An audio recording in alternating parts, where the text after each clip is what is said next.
welcome to the update. I'm Talisa Ryder. The latest inflation figures are out, with mortgage holders hoping it may be an indication of an impending interest rates cut. The annual rate is now sitting at 2.7%, its lowest level since 2021, helped by the government's energy rebates. Judo Bank chief economist Warren Hogan says today's headline figure may be misleading though. Actual inflation is anywhere from 0.5% to almost 1% higher than what that headline figure will show. Their job is to work out what the underlying inflation pressure in the economy is, what the momentum is. Anthony Albanese is refusing to confirm suggestions. He's looking at changes to negative gearing if he wins the next election. There are reports Labor is considering winding back tax concession, with Treasury asked to model changes. But the Prime Minister insists he's focused on other policies at the moment. From time to time, I'm sure the public service are looking at policy ideas. That's because we value them. But we have our housing policy. It's out there for all to see. Overseas, US prosecutors have charged Ryan Routh with the attempted assassination of Donald Trump. The 58-year-old is accused of staking out the former president for 12 hours on his golf course in Florida. Routh already faces up to 20 years behind bars on 2 gun-related charges, but he faces a life in prison if convicted on the new, more serious charge.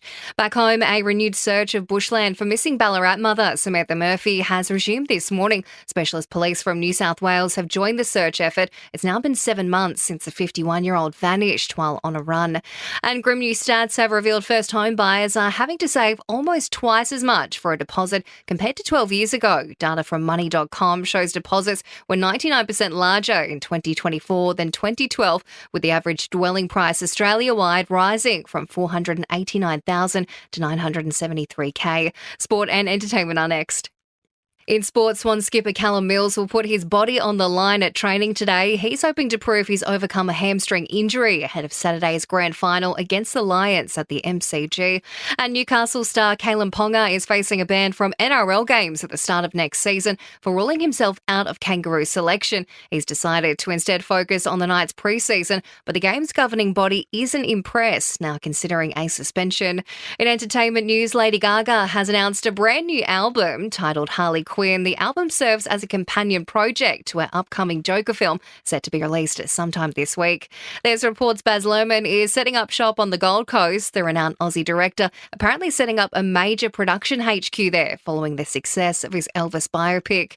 And Katy Perry has announced she's heading down under for her Lifetimes tour. The pop star will hit Oz shores in June 2025, performing shows in Perth, Sydney, Melbourne and Brisbane.